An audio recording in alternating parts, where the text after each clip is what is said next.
Bonjour les amis, alors aujourd'hui je vous emmène dans un parc de pas loin de 17 hectares. C'est le château de la Gaudinière à Nantes, en plein centre de Nantes, on est en plein centre de Nantes. Alors le parc fait 12 hectares et demi, plus le cimetière ça fait 17 hectares. C'est un endroit que je connais bien, parce que ma maman m'y promenait quand j'avais 3 semaines.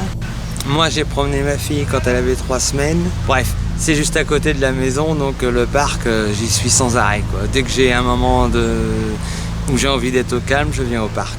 Je peux vous faire le tour du parc, vous allez voir, c'est très très grand, ça fait beaucoup de marches, mais c'est très très beau.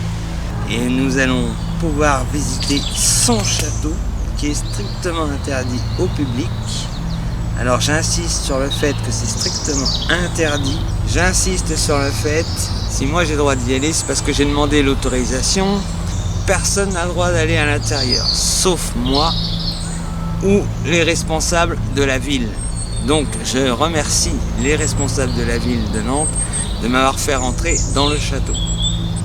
De l'action.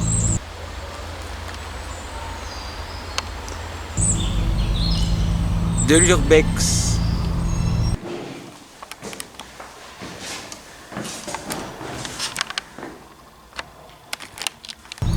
Des animaux. Je suis à côté d'un pan. Regardez ce beau mâle qui est juste à côté de moi, à même pas 1 mètre. De la nature.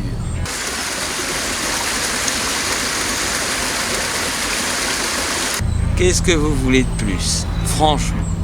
Allez, let's go, c'est parti, on y va? Vous suivez le guide? Alors venez avec moi, on va faire la visite. Let's go!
Le château de la Gaudinière fut construit au XVIIIe siècle.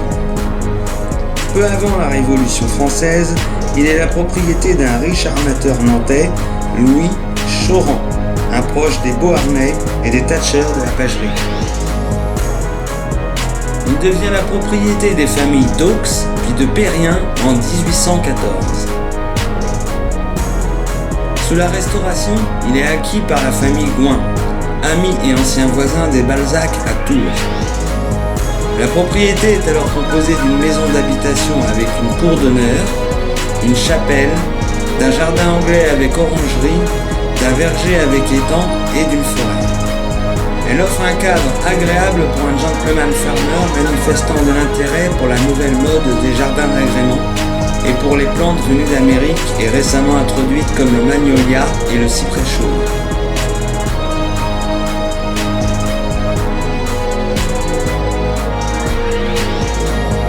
En 1857, le château et son parc passent au banquier J. Brousset, parent des Gouin.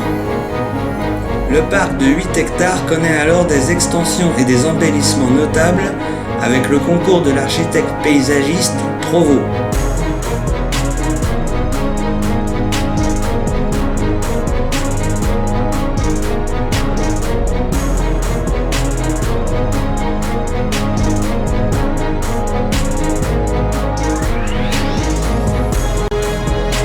Brousset fait également édifier par l'architecte Léon Lenoir entre 1864 et 1873 le château actuel sur l'emplacement de la précédente demeure. Les briques rouges tranchent avec le blanc du tuffeau habituellement utilisé pour les folies nantaises et les grandes demeures bourgeoises des bords de l'Erdre. C'est également en 1864 qu'a introduit et planté près du château un séquoia géant d'Amérique du Nord, dans la partie haute du parc qui atteint une superficie de 17 hectares en 1881.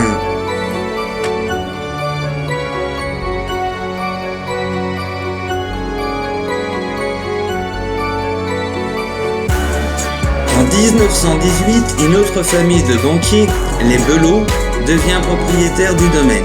Elle entreprend alors la restauration du parc avec l'aide des frères Lisée, horticulteurs paysagistes nantais renommés. Elle revend le parc à la ville de Nantes en 1936, dont une partie permet la création du cimetière du Pont du Sens. Avant de le vendre, le château et ses abords à la fondation d'Auteuil en 1942.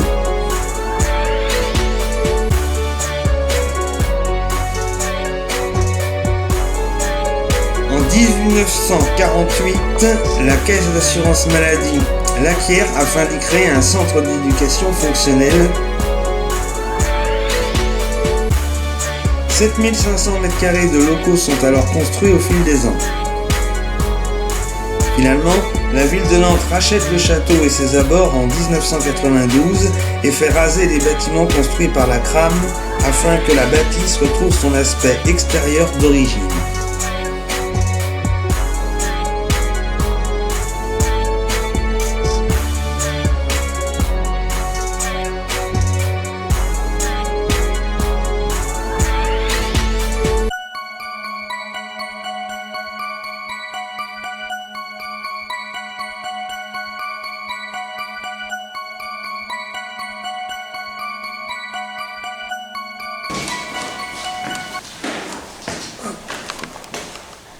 Je vais au premier étage. Là, je suis au premier étage du château. Regardez ça, les amis.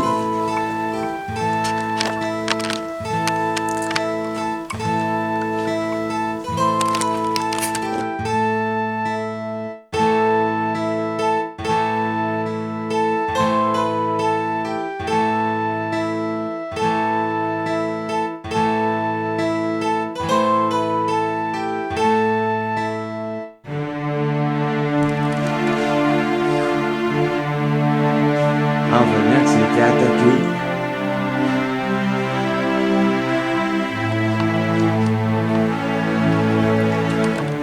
Regardez, il y a plus du tout de plancher. Regardez les images du château.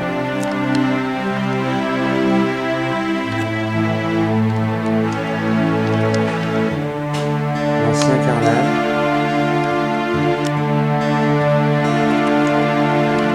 Je fais attention aussi, je marche vraiment sur des bouts de planches.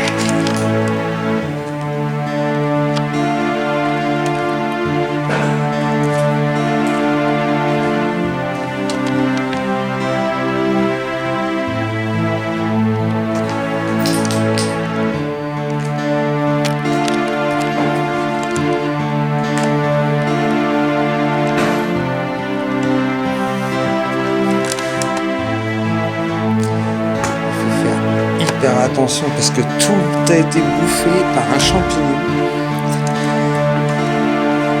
Deuxième étage. Là on a du dur.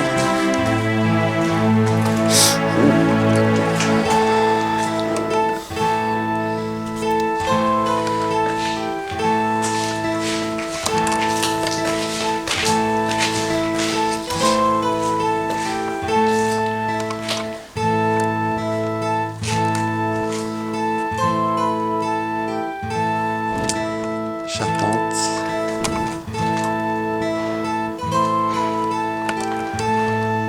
Ah oui. Comme je vous disais, regardez, il faut faire attention les pieds.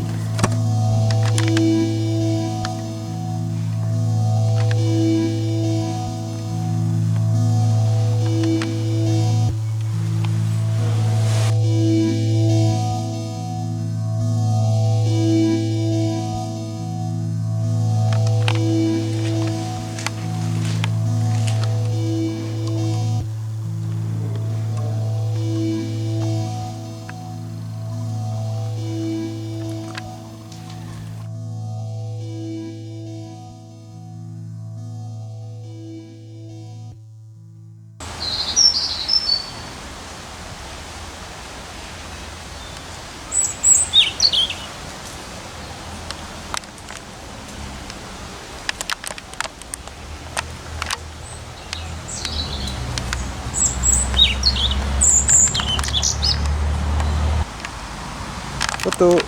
Bingo.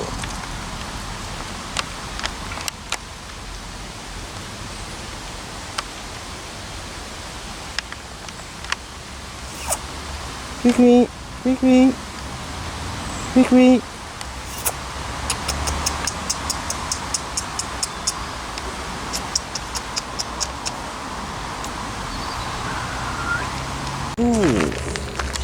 Le Guy est de bonne heure cette année.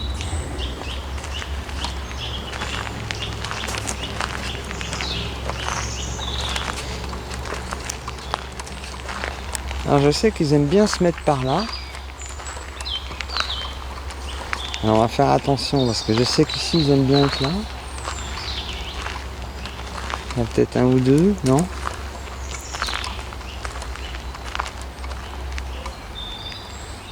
Si j'arrête de marcher, je vais les entendre.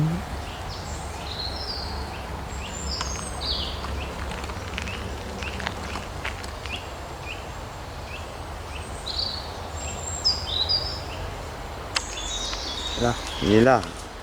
Ah oui. Là je filme mais il est à 10 mètres. Hein.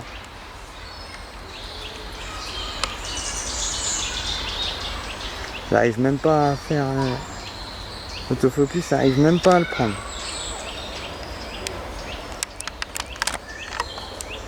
Je suis trop loin.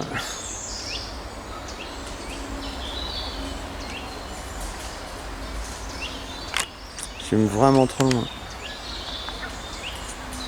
Bon, regardez où je suis. Et vous voyez où il est. Ça vous donne une idée. Quoi.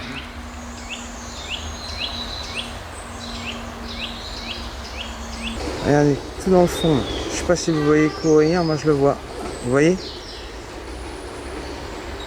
Ah, c'est l'enfer. Il est tout là-haut.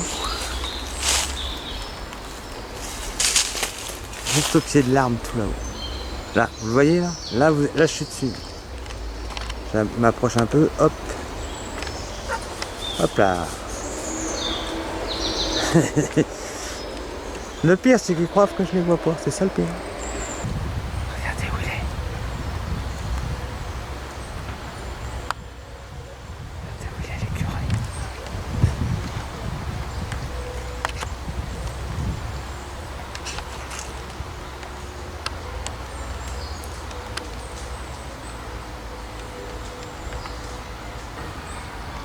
Regardez, regardez.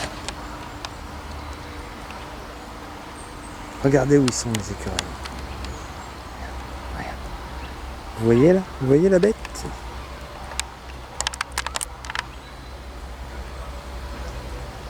Regardez un peu. Regardez quand ça y va. Hein.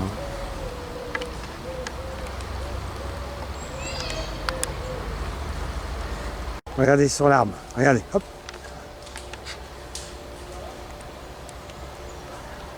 Regardez où ils sont. Regardez.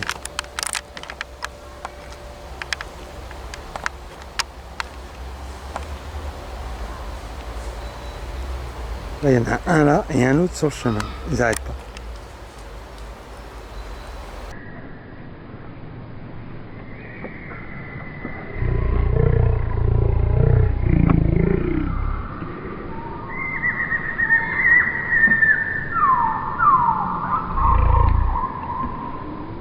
L'écureuil est arboricole, on le trouve donc à proximité des bois et dans les forêts, bien évidemment, notamment dans les forêts anciennes où il mène une vie individualiste, marquant cet itinéraire de repères olfactifs qu'il semble être seul à reconnaître et cachant des stocks de graines ici et là.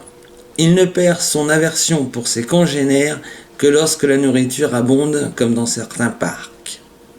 Il pratique régulièrement le toilettage pour éliminer les parasites qui peuvent coloniser son pelage.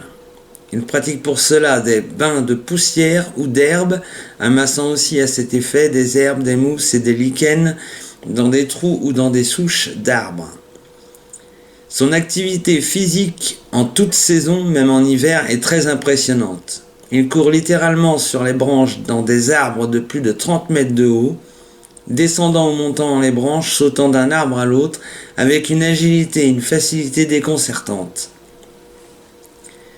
C'est une activité si intense pour un si petit animal qu'on a du mal à réaliser l'effort qu'il produit alors qu'il le fait sans répit et sans fatigue apparente pendant de nombreuses minutes.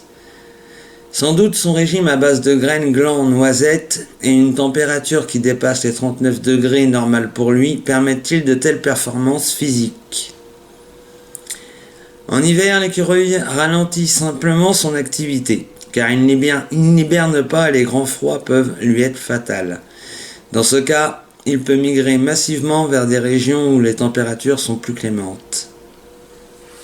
Dans une population, la mortalité est estimée à 70% avant l'âge d'1 an. La survie est meilleure par la suite, 74% de survie annuelle chez les adultes. La longévité en liberté est au maximum de 6 à 7 ans et 10 ans et 5 mois en captivité. Les causes de mortalité sont la famine, le trafic routier et les prédateurs comme les martres, les rapaces diurnes et nocturnes, les pies et les chats bien sûr, les chiens et les chats domestiques. Il est là.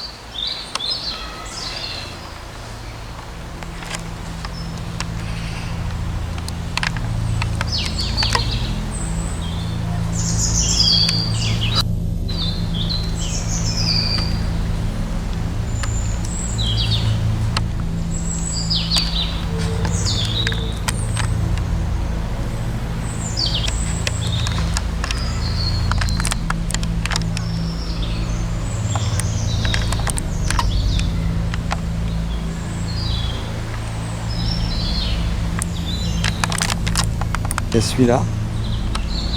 Puis il y en a un autre sur ma droite qui est en train de faire un bordel monstre à côté.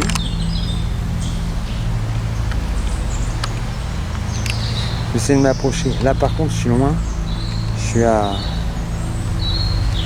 10 mètres.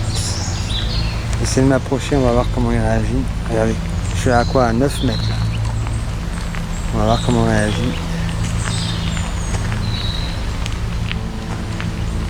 Ah tiens, regarde, il faut pas longtemps. Il s'est mis sur une branche, regardez. Ah bah il traverse, il se dit hop je me casse. J'adore. Vous le voyez? Regardez. Regardez.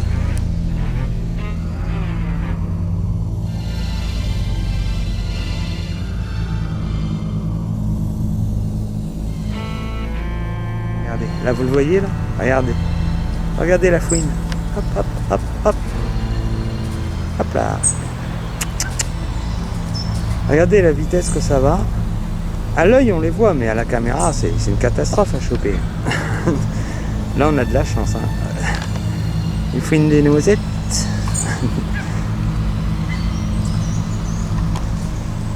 Il y en a un autre là. Il y en a un autre, il doit descendre de l'arbre. Vous allez voir. Parce qu'ils sont en train de se chamailler. Là. Alors là les gars. Là on a une image magnifique, regardez. Hop, hop, hop, hop, hop. Ça arrête pas. Regardez, hop. Vous avez vu la vitesse que ça grimpe? Du délire.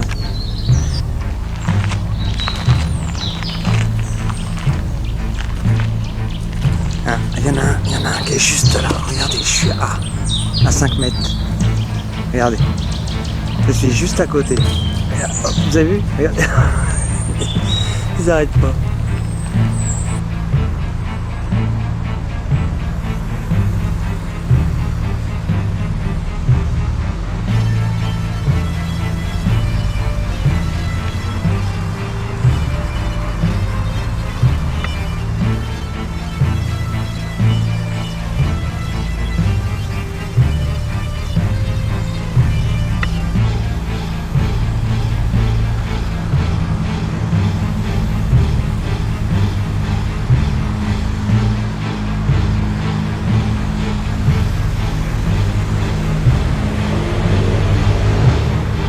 Il avait grand faim celui-là.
suis à côté d'un pan. Regardez ce beau mâle qui est juste à côté de moi, à même pas 1 mètre.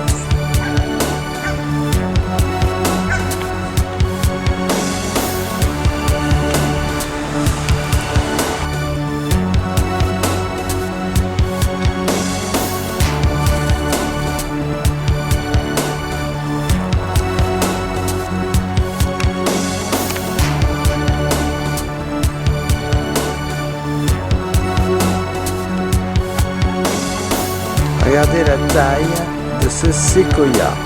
Regardez-moi ce monstre. Le séquoia est gigantesque.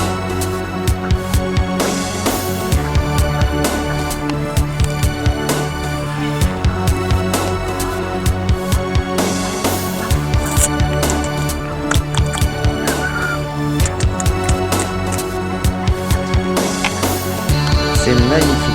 Là, je suis à côté, là, je suis à 1,50 m. Regardez ça. Magnifique.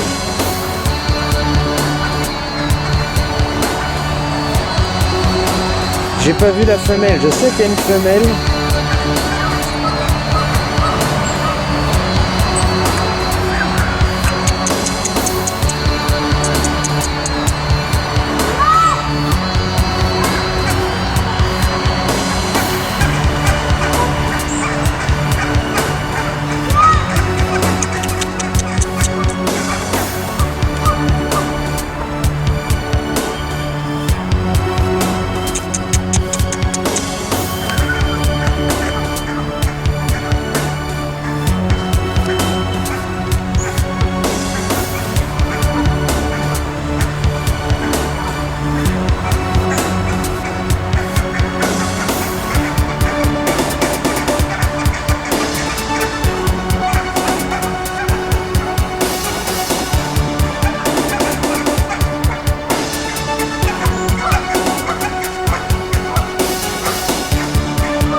Il dit rien.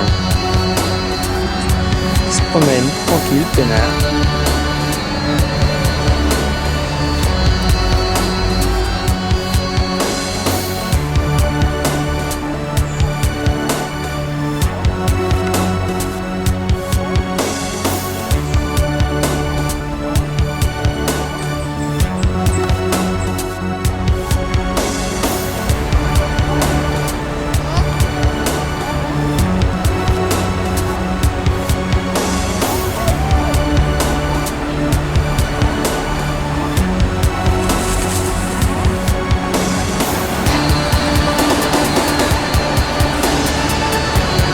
Il va venir vers moi.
Bon bah les amis, j'espère que ça vous a plu.